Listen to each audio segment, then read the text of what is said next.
Good morning and welcome to the big story right here on the BDTV Breakfast Show. My name is Elizabeth Musa. Today we're unpacking the policy shift from Washington that could have ripple effects for far beyond the Silicon Valley, and that's the Trump administration's controversial move to impose a staggering $100,000 surcharge on new H-1B visa applications, which has rattled U.S. businesses, stirred diplomatic pushback from India, and sparked concern across emerging economies like Nigeria. For a country like Nigeria, where skilled professionals in tech, healthcare, and finance often look to the United States for opportunities, this isn't just an immigration headline. It's a question of whether Nigeria can stay plunged into the global knowledge economy or whether new barriers will price out our brightest minds. Well, joining me this morning is Global Affairs Analyst Collins Nweke to help us break down what this means for businesses, for workers, and Nigeria's place in the shifting landscape of global talent mobility. Welcome to the show, Mr. Nweke. Thank you, Elizabeth. Thank you for having me. Let me start by asking you for the basics. When you saw this news, really, what was your initial reaction?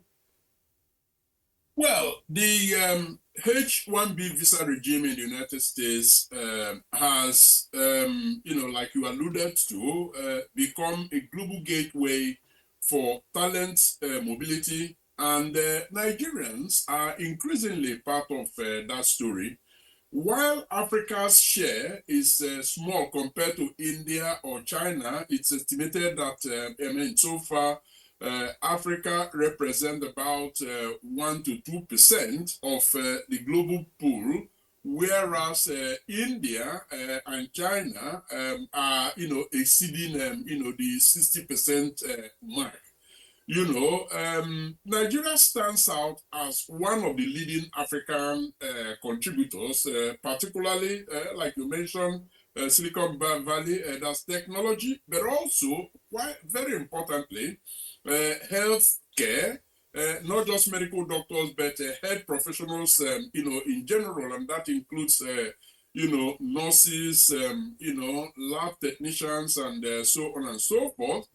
But you also have, people in the academia, Nigeria's intelligentsia. They are also represented in the pool of, Nigerians, Africans, seeking opportunities under the H-1B visa regime. Well, the implications are, double-edged. On the one hand, you have new opportunities and networks are also created for, Nigerian people. But on the other hand, we must confront the challenges of brain drain and, somehow, to a large extent, underrepresentation in U.S. migration policy. Personally, and I think there are just a few of us on that side, I do not have much problem with the issue of brain drain because Nigeria louts the, over 20 billion US dollars that is remitted to Nigeria every year, surpassing, many sectors and actually competing with oil revenue. I mean, it is this Nigerian that leave Nigeria to work abroad that are actually the ones responsible for, the remittances. And you probably are aware that the CBN took interest recently and actually, projected or actually put out some policies to, enhance remittances 1 billion per month, So, it's, it's a misback, but one that Nigeria needs to find a way to actually streamline and manage with policies, quite in a coordinated manner. Right. And Mr. Nweke, we also see that the businesses in the Silicon Valley actually say this week of confusion alone has been damaging. Now, from your own perspective, what message does this actually send to global talent pools? We're talking about the Nigerians also included, all of those people that are aspiring to work in the United States. Well, I mean, what it tells us is that, businesses, in Silicon Valley, let's recall or let's bear in mind, Elizabeth, that Under this H-1B, visa regime, it is the employer that actually files for the individual, Nigerian or Chinese or Indian that is wishing to come to the United States under the arrangement. So yes, the employers know firsthand what the challenges are and what indeed, needs to be done to be able to, surmount the challenges so that the intended purpose will be achieved. But like you also mentioned, they are having to deal with, all sorts of rules, hardened rules, I must add, coming out of the Donald Trump administration. And so, yes, when they cry out, they do that because, these are based on their lived experiences of those challenges. That India, being the biggest supplier of H-1B workers, has already pushed back strongly. Are you expecting to see the same thing for Nigeria or the African Union itself to actually engage diplomatically on this, or do you think we'll simply watch from the sidelines? Obviously, the clear answer to that is that, Africa, under indeed bodies like the African Union, have got to wear their very strong diplomatic cap and begin to negotiate a good deal for for their citizens. There are no other ways of going around it. I mean, there is no point in going silo. Those silo arrangements, Nigeria could champion that because I mean, evidence has shown that the people that actually dominate in this H-1B visa arrangement for within Africa is Nigeria. So Nigeria has invested interest, and indeed they can push silo, but it makes no sense. I think at the African Union level, Nigeria has got to, take this fight up and negotiate a good deal. Right. And speaking of taking this fight up and negotiating a good deal, for Nigerian professionals in tech, the finance, healthcare, could this surcharge effectively shut the door on new entrants? Definitely it will. Just as because I mean we can't take the $100 surcharge, $100,000 surcharge, in isolation. We also have to view it from the broader perspective of the new Trump gold card, where American residency, professional and otherwise, has now been put at 1 million US dollars, 2 millions, 5 million, as the case may be. Essentially, what that does is lock the ordinary, everyday professional out of professional development in the US. And make no mistake about this, Elizabeth, when the US does this, it also hurts the US. I think they have been a bit myopic in in this current approach. In any case, I mean, it has only just been announced, it's only just been rolled out, and one will expect that once they have tried it and see that it isn't delivering the projected positive result, they might have to have a rethink. But ab initio, it should be stated that this is inimical to Africa's progress, particularly young people, their professional development, but also it will impact, the human resource of the United States of America. Right. And beyond the young people that you've mentioned, beyond individuals themselves, what are some of the likely ripple effects on Nigeria's economy? I mean, especially when you consider remittances, you consider skills transfer, you consider that we have a growing tech ecosystem. What are some of these, ripple effects that we could see in our economy? Yeah. Indeed, starting with the remittances, Nigerians on H-1B contribute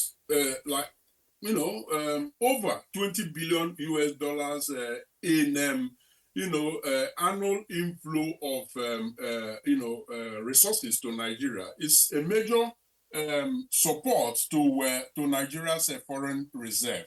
Now, any disruption will indeed, puncture that, more than 20 billion US dollar remittances. And this is coming at a time when the Central Bank of Nigeria is actually, taking very well thought through, policy, making, placing a mark in terms of what they are targeting. So that's one.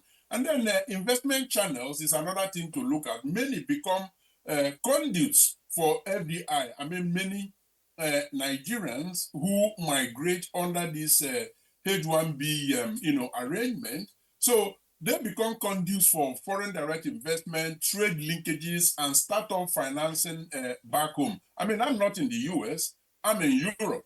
But at the moment, I'm a senior consultant for international trade for a major, chamber of commerce out here in Belgium. That wouldn't have happened if, I didn't migrate and taking advantage of my very good understanding of the business environment here, but also we're having my network in Nigeria, having, grown up there before we're migrating. So those are part of the thing. And then you also talk of linkage of talent.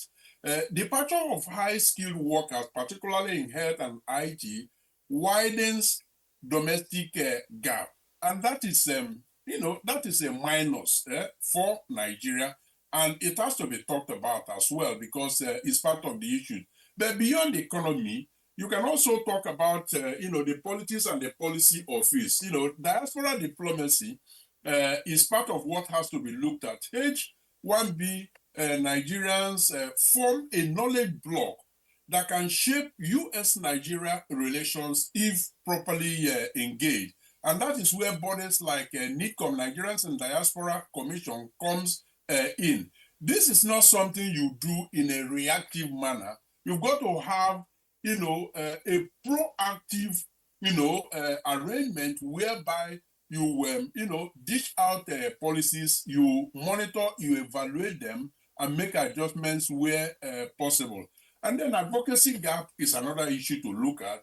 African voices remain marginal in the US, immigration reform debates, meaning Nigerians need sharper diplomatic, lobbying.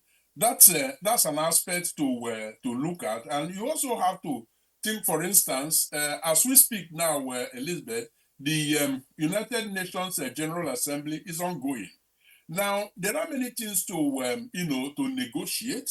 There are deals to make. Now, it is the Nigerian diaspora, if managed properly, that has, that resource pool, has that knowledge, have the connection to actually make things happen for Nigeria. Of course, I talked about human resources and skills, brain drain versus brain circulation. So I think we should focus more on brain circulation rather than drain. Without deliberate policies, Nigeria simply loses critical talent. With the right engagement, diaspora expertise can circulate back through mentorship, dual appointments, and remote collaboration. And then when you achieve that brain circulation, you use it then to counter the brain drain that is currently the case. And then education impact is pretty important. Departure of lecturers and researchers under the H-1B weakens Nigeria's universities unless mitigated by structured exchange programs. I mean, gone are the days when you have to be physically present in a university campus to be able to deliver, lectures. There are arrangements that could be worked out whereby a professor doesn't leave the Nigerian university that he's or she is affiliated to, yet has an arrangement where, he delivers lectures to, students back in the US. But these things don't happen on their own.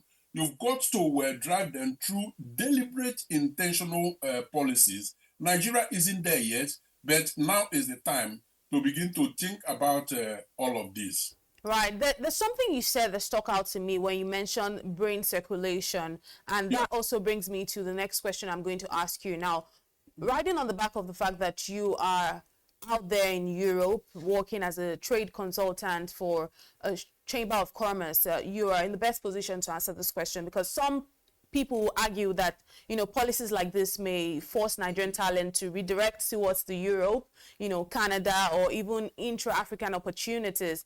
Are you seeing this as a potential silver lining, or just a loss of options? Clearly, I'm thinking you see it as a silver lining. Yes, indeed, Elizabeth, you are absolutely right about the fact that some of the recent U.S. Policies actually have the potential to, curtail positive migration to the United States of America. And smart countries of the world are already drawing and attracting some of these, young talents that are, willing to, migrate. You will recall that, the United Kingdom, for instance, Canada, another instance, even Australia, have had some policies, churned out in the last decade, actually targeting people specifically in the health sector, IT, and all of that. You can only see increase in this. And that is why the Europe, where I am at the moment, is actually taking a bit of a pause, learning what they can from, the negative fallout of the US policies, making adjustments, clearing out gray areas in their migration policies to ensure that they attract the right people that will help to build the economy. You may not know this, but there is a term we use out here in Belgium, a graying society. So what that means is that if you look at their population pyramid, you will see that the older generation that are now getting out of professional circulation into retirement, some of them in the care homes, they actually are in larger number than the active population, the young people that have to work and keep the economy running. So the implication is that to keep the social system that they have managed to build over the decades, to keep it intact and ensure that good life for people, especially at their old age, they would have to look beyond their borders to attract workers. That is already happening, and they can only step that up with American policies being a bit too draconian and too negative for some of these people willing to migrate. So yes, indeed, the ripple effect will affect the US, while other jurisdictions will benefit from it. Absolutely. We've also seen that the United States has also rolled out stricter measures this year. Some of these measures include revoking student visas, introducing visa bonds and expanding background checks. How really should Nigeria interpret this on a broader, as a broader trend? First and foremost, it's also very chaotic. I think there's a bit of playing to the gallery here because Donald Trump, the current president of the United States, wants to be seen as delivering on the promises that landed him the presidency. And so there is a bit of overdrive here. And in doing those, in trying to implement those things that he promised the American people while he was campaigning, for the job, they are actually breaking some laws, and they are being challenged. Some of them have been stopped. Some of them are under review, and so on and so forth. Now, there is no other way than through diplomacy, through negotiation. And most of these happen, backdoor. This is not something you go out there and begin to sing about. I can only hope. I mean, I'm not an insider of the, Foreign Service of Nigeria, but I can only hope given the temperament, given the body language, and some of the initiatives that the current Minister of Foreign Affairs is undertaking, ably assisted by Minister of State, as a team, I can see some policy ingenuity in some of the steps that they are taking. And I won't be surprised if they are already, in contact with their counterparts in the United States, trying to point them to the negative sides of some of these, policies. And of course, sometimes I know they will insist because they want to see the unintended, negative consequences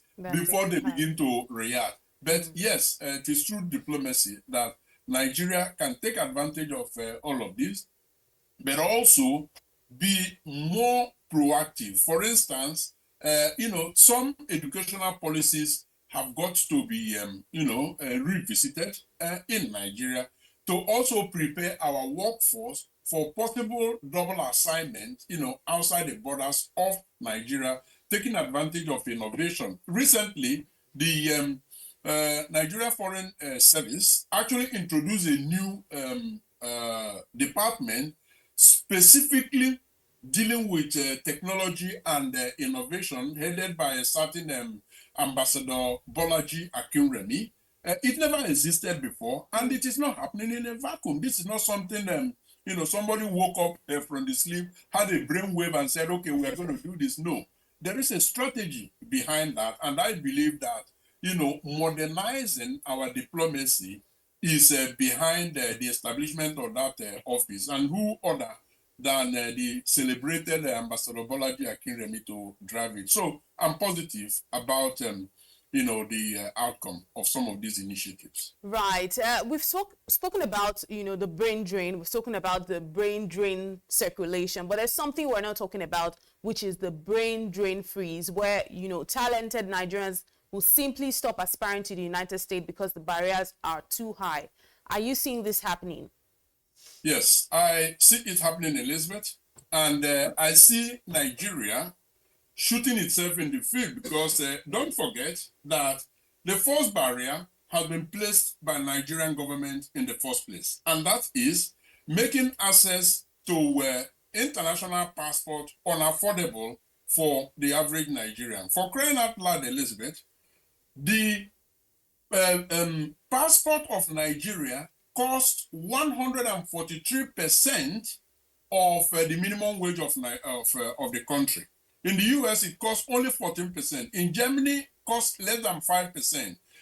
In Africa, to bring it closer home, South Africa is about 17%. Brazil is about 15% of their minimum wage. So Nigeria, again, is making the world headline, but in a very negative way. So that blockage is starting from Nigeria, and they've got to do something about it. It cannot be that you lock your citizens out of opportunities outside the borders of Nigeria. So after dealing with that, you can then begin to talk of other blockages that are being placed elsewhere. United States being an example, Europe has also had a very, very, stringent immigration policy. But now that they know that they are faced with, a graying society, I see it, being relaxed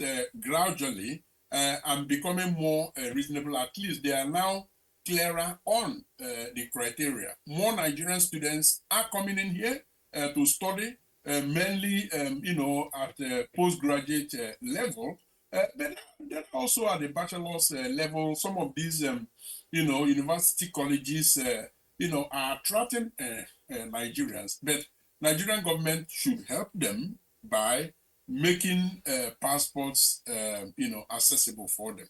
Right, and looking ahead, what role can the Nigerian government play to cushion this effect? Should we be negotiating talent mobility agreement, or should we double down on homegrown opportunities?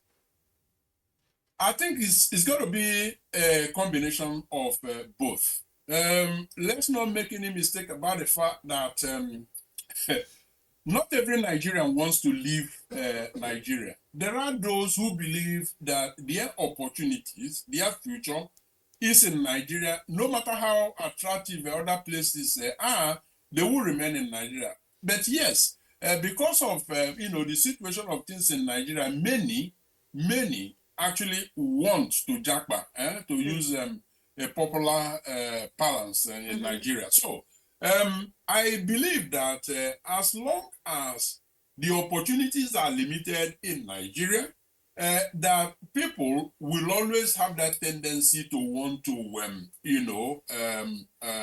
migrate out of Nigeria. So while that is work in progress, as government has told us, and I have no reason to doubt that, the government means well in creating opportunities for Nigerians within Nigeria, I believe that talent pool actually making Nigerians more mobile, encouraging a situation where those who want and are able to could take opportunities outside Nigeria should go pari passu, hand in hand with creating opportunities in Nigeria. One does not delete the other. Both of them actually should go hand in hand.